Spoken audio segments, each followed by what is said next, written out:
Okey, Assalamualaikum warahmatullahi wabarakatuh. Okey, hari ini kita akan pergi kepada subtopik vektor cross product.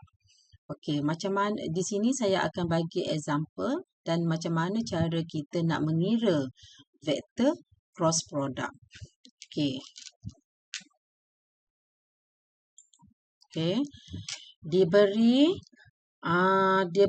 vektor A. Okey, ni example. Okey, example. Diberi vektor A iaitu I plus 2J plus 3K dan kemudian vektor B 4I plus 5J and plus 6K. Okey, jadi macam mana kita nak kira A cross B? Okey, jadi A cross B, okey, sama dengan equal. Okey, kita kena letakkan yang ni, simbol ni. Ya, yang ni. Simbol seperti kita kira determinant, ya, simbol tu. Dan pada row yang pertama ni kita akan letakkan I, J, K. Hak yang kita guna ni. Ya. Okey, pada row yang kedua kita akan masukkan vektor A dulu. Ya, kita akan masukkan vektor A dulu, nombor sahaja. Ya, nombor sahaja. Okey, jadi 1, 2, 3. Ya, sebab vektor A, I ni nombor dia adalah 1. Ya, nombor dia ni I ni nombor dia adalah 1. Kita letakkan 1. Okey, kemudian di sini adalah 2J. Jadi kita letakkan 2. Kemudian K pula adalah 3. Okey, pada row yang ketiga kita akan masukkan B pula, vektor B. Okey, vektor B untuk I adalah 4. Okey, jadi kita masukkan 4, kemudian 5, 6. Okey, bila dah siap semua ni, bila dah siap masukkan semua sekali ni, kita akan kira. Ya, cara pengiraan dia sama dengan kita kira determinant masa matriks dulu. Ya, okey, jadi cara kita nak kira A cross B adalah kita akan silangkan I. Ya, kita akan silangkan I. Tapi sebelum tu kita akan tuliskan dulu I. Palang.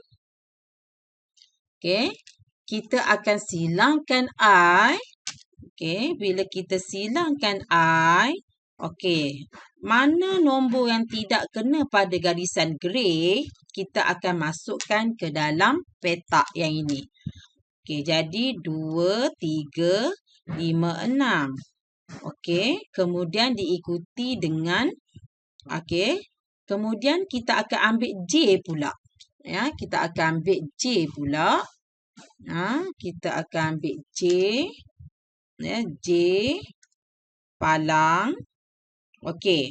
Apa pun kita silangkan J pula. Kita kena silangkan J pula.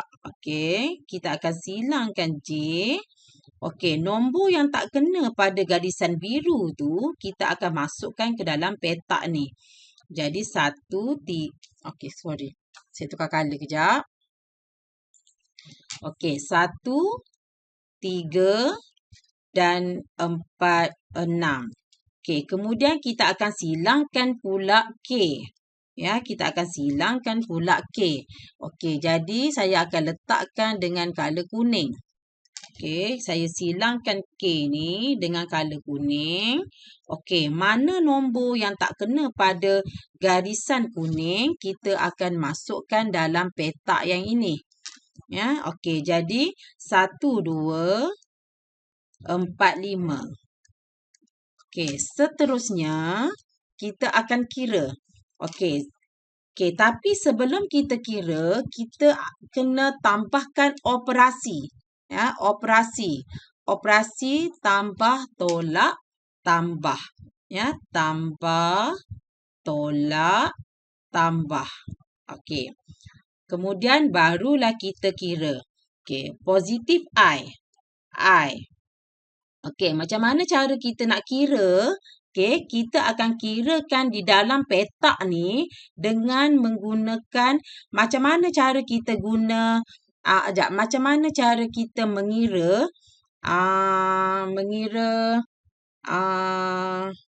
determinant untuk matriks 2 by 2 dulu. Sama teknik dia dengan mengira hak yang dalam petak ni. Okey, jadi cara kira dia adalah 2 darab 6. Okey, tolak. Okey, tolak ni adalah formula 3 darab 5. Okey. Habis petak yang pertama. Kita pergi pula pada petak yang kedua. Okey, yang ini adalah negatif J. Negatif J. Okey, kira pula petak yang kedua ni. 1 darab 6. Tolak 3 darab 4. Okey, habis petak yang kedua. Kita akan pergi pula petak yang ketiga. Yang ini tambah K. Ya, tambah K. Pergi petak yang ketiga. 1 darab 5. Tolak 2 darab 4. Okey. Jadi setelah selesai semua ni, kita akan kira bracket by bracket. Okey. Okey. Jadi bracket yang di dalam ni, kita akan dapat. Okey. Kita akan dapat yang ini negatif 3. Okey. Untuk yang kotak yang kedua pula. Untuk bracket yang kedua pula, kita akan dapat. Okey, bracket yang ni negatif 6. Okey, tambah K. Okey, bracket yang kedua pula. Bracket yang ketiga pula. Kita akan dapat negatif 3. Okey, jadi seterusnya. Okey, kita akan dapat. Okey, I darab negatif 3, kita akan dapat. Okey, ni A cross B.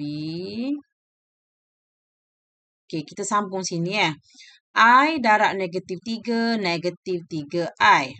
Okey, negatif J darab dengan negatif 6, kita akan dapat positif 6J. Okey, seterusnya. K darab negatif 3, kita akan dapat negatif 3K. Okey, jadi inilah jawapan untuk A cross B.